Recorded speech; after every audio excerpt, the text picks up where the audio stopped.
ပါဆီယာမထထထုံးရဲ့ Stay နဲ့စိတ်ရဲ့ညီသက်ချင်းစာအုပ်အပိုင်းလေးကိုဖတ်ပြချင်ပါတယ် Stay 46ဒီနေ့ဘာလုပ်လဲလို့ငါကိုမေးတတ်ကြတယ်တခုခုလုပ်နေတယ်လို့ဖြေနိုင်ဖို့ငါအမြဲတမ်းစူးစမ်းခဲ့တယ်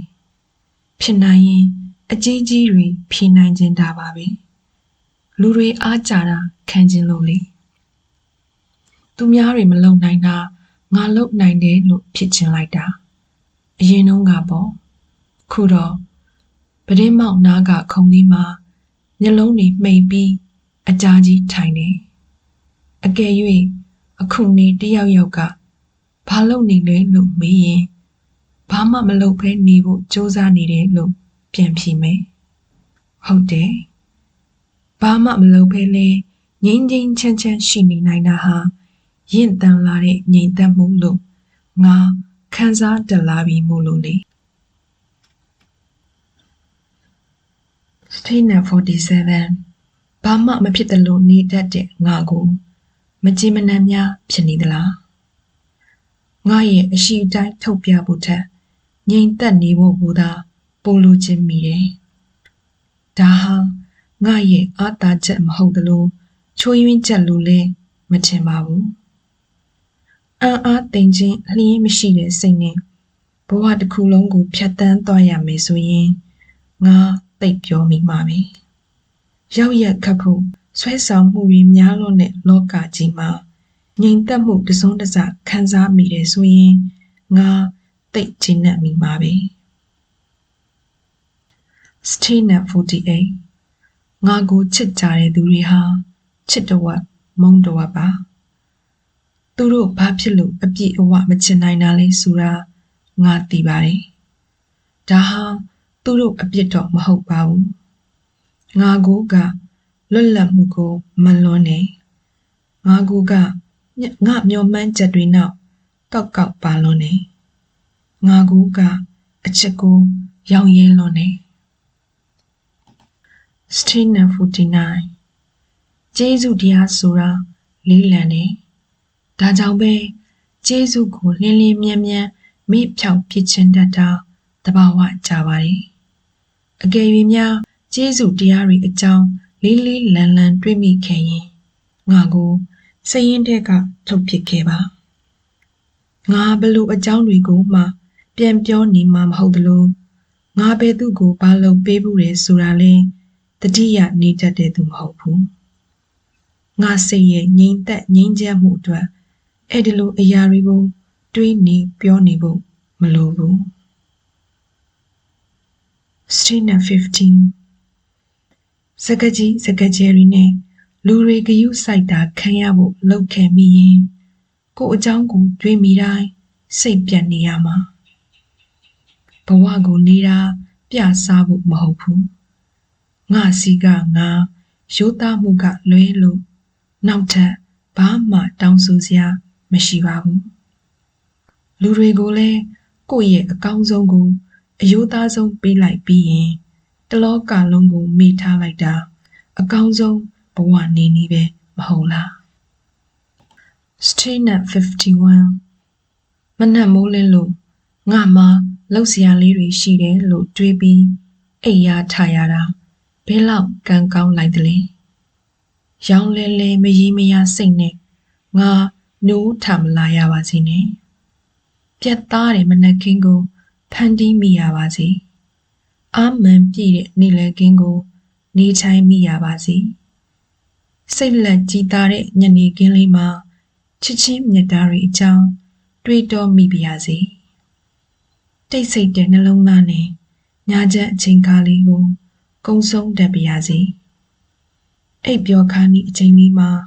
ဘဝတစ်ခုလုံးနဲ့ဓာတ်ရိုက်ထိတွေ့သွားပါရစေ Stay 52လူတွေအထင်လွဲမကောင်းပြောတာကိုစိတ်ဆိုးစိတ်ပြတ်နေတာကို့အတွက်ဘာအကျိုးမှမရှိဘူးလူတွေဆိုတာသူတို့ထင်ချင်တာထင်လိုက်ကြတာပဲသူတို့အကောင်းထင်တုံးလဲတိတ်မသားရသလိုသူတို့အဆုံးမြင်တော့လဲတိတ်မတုံလှုပ်ပါဘူး လူတွေငါအပေါ်ဘယ်လိုမြင်ရင်ကောင်းမှာပဲလို့လဲဆန္ဒမရှိသလိုကိုယ်စိတ်ရဲ့အရေးအသွေးထက်ပိုအရေးပါတာလဲဘာမှမရှိပါဘူးကိုကတော့အယိုးသားဆုံးဘဝမှာကို့ဘာသာစိတ်ချမ်းသာနေတော့တာပဲလူဟာကို့အကြောင်းကိုပြန်စဉ်းစားပြီးကို့ဘာသာစိတ်ချမ်းသာနေဖို့အရေးအကြီးဆုံးပဲမဟုတ်လား Statement 53 မွေးနေ့တစ်ခါမှမလုပ်ဘူးပါဘူးမွေးနေ့ရောက်မှထူးပြီးပျော်တာလည်းမဖြစ်ဘူးတခါတလေကို့မွေးနေ့ကိုမေ့နေတတ်သေးတာမွေးနေ့တိုင်းဟာအရင်နေ့တွေကလိုပဲ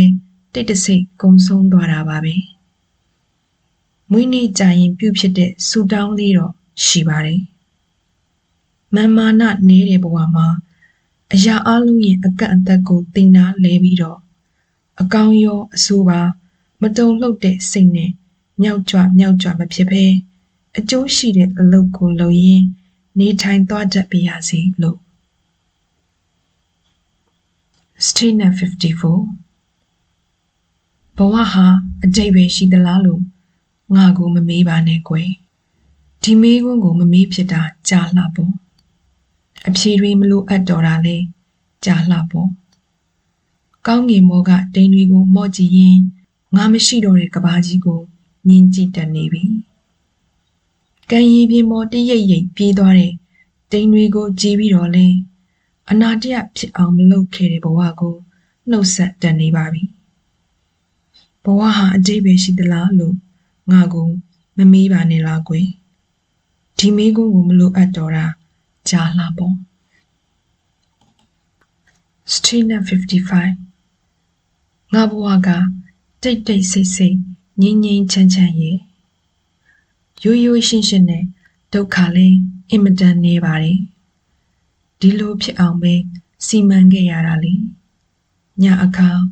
ခလေးငယ်လေးတစ်ယောက်လိုအိပ်ပျော်ပြီးနေ့အခါနတ်ဖျားတစ်ပါးလိုအလုပ်လုပ်တယ်ပြီးတော့ကဘာကြီးရဲ့အစွန်အဖျားလေးမှာငါနေတယ်လူတွေရဲ့ဒုက္ခတောထဲမှာထဲဝင်မဖြစ်နိုင်တာနဲ့ပတ်သက်ပြီးတောင်းပန်စကားမဆိုချင်ပါဘူးသူတို့အကြောင်းတွေတွေးပြီး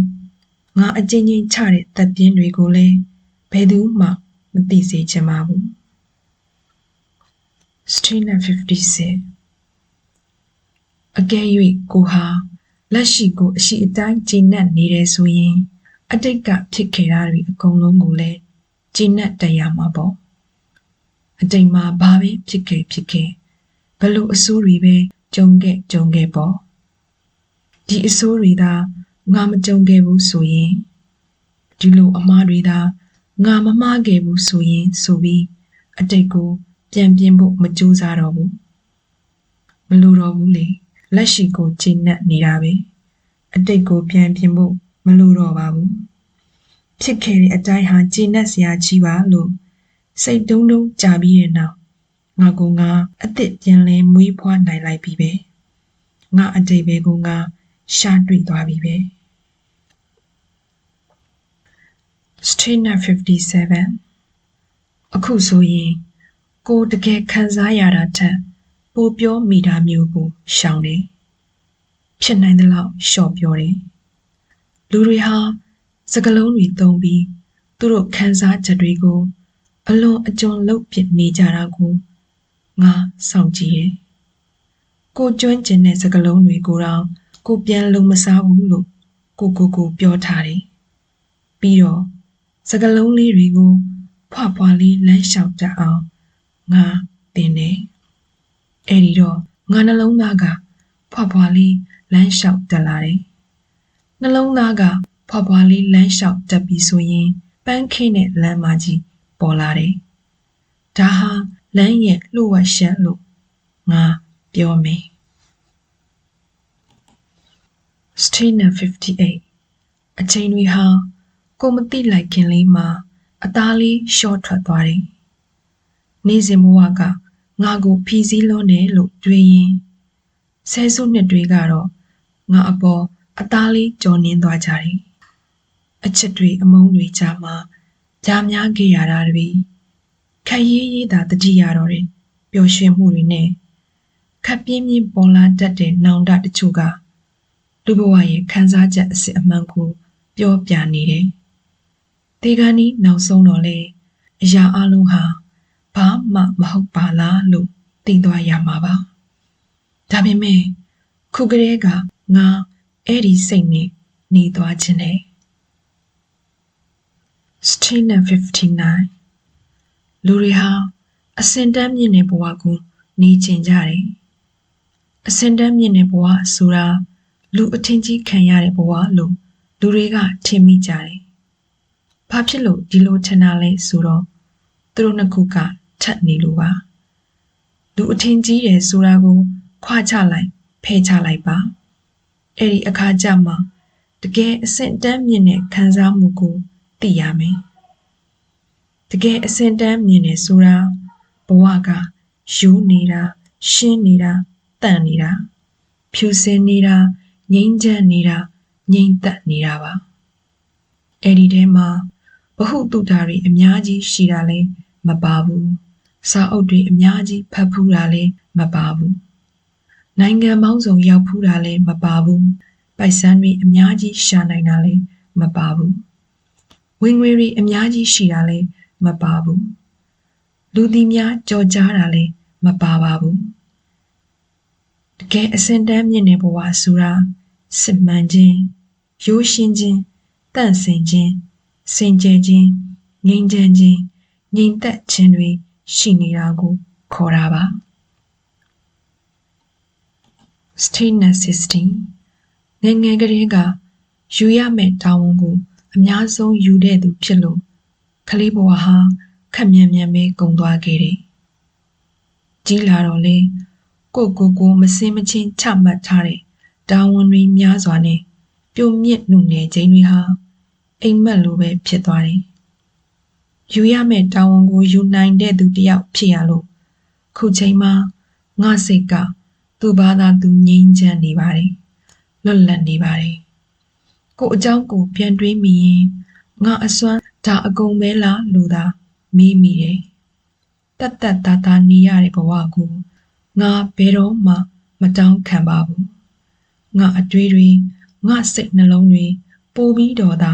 ငြိမ်သက်ပါစေတော့ Stillness ကိုကိုအပြစ်ရှာမကောင်းပြောတဲ့သူတွေကိုဘယ်လိုသဘောထားမင်မှန်းမသိတဲ့ဒုက္ခငါမှမရှိတော့တာကြာပါပြီလူတွေဟာကိုရှာတာကိုတွေ့ကြတာပဲမဟုတ်လားသူတို့ရှာတာသူတို့တွေ့သွားတယ်လို့သာဆိုပြရစီတော့ငါကတော့အကောင်းကိုသာရှာကြည့်တယ်ဘယ်သူရဲ့အကောင်းပဲဖြစ်ဖြစ်အဲ့ဒီအကောင်းကိုစိတ်ထဲမှာအာယုံပြုထားတယ်တိတ်မကြခင်သူ့အကောင်းကငါအကောင်းဖြစ်လာတော့တာပဲသူများမကောင်းကြောင်းတွေးနေတဲ့အချိန်မှာစိတ်လဲမတည်ငြိမ်ဘူးအသိဉာဏ်လဲမထွက်ပါဘူးဒါကြောင့်ငါကတော့သူများမကောင်းကြောင်းတွေးတောင်တွေးနေမှာမဟုတ်ဘူးလောကကြီးကိုဘယ်အချိန်မှနားလေတယ်လဲဆိုတော့လောကကြီးစီကဘာမှပြန်မလို့ချင်တော့တဲ့အချိန်မှနားလေတယ်ဒီလိုပါပဲလူကိုဘယ်အချိန်မှနားလေတယ်လဲဆိုတော့အဲ့ဒီလူစီကဘာမှရာယူလူစိတ်မရှိတော့တဲ့အခါမှသာနားလေတယ်ဘဝစီကကိုပြန်မျောလင့်တာဘာမှမရှိတော့တဲ့အခါကြမှာဘဝကိုနားလေလာတယ်ကိုမှချို့တဲ့တဲ့စိတ်မရှိတော့တဲ့အခါကြမှာအရာရာကိုပုံနာလေလာတယ်စိတ်ကိုငြိမ်သက်အောင်မွေးမြူနိုင်တာနဲ့အမျှချို့တဲ့တဲ့စိတ်တွေလည်းနှဲပါသွားပါတယ် Stillness ရှောင်လွှဲလို့မရတဲ့ကံကြမ္မာတွေကမန်တက်ခွင့်မရှိဘူးဆိုတာပြောလာတဲ့အချိန်ကြတော့မှလွန်ဆန်လို့မရတဲ့အင်အားတစ်ခုကိုငါဒူးထောက်အယူအသေးပေးမိတယ်ငါဟာကံကြမ္မာကိုစိန်ခေါ်သူတယောက်မဖြစ်ရတော့ဘူးလေစိတ်အစင်းရဲဆုံးအချိန်မှာတော့စိတ်မစင်းရဲပဲနေနိုင်ဖို့နဲ့